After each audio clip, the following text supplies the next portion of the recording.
Samantala, nagsimula na po mga kabrigada ang ikalimang pagdinig ng Tri-Committee sa Kamara patungkol yan sa issue ng fake news at disinformation. Sa kanyang opening statement, binigyan din ni Santa Rosa City Representative Dan Fernandez na sa mga nakalipas na pagdinig ay nangingibabaw ang usapin ng konsepto ng pangimasok ng dayuhan at malign influence.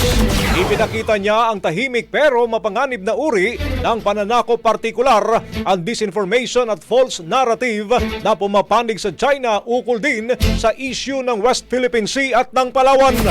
Punto pa ni Fernandez mga kabrigada, nasa halip na armas at bala ang ginagamit ang maling impormasyon upang linlangin ang mga Pilipino, baluktutin ang kasaysayan at siraan ang lehitimong karapatan sa ating sariling karagatan.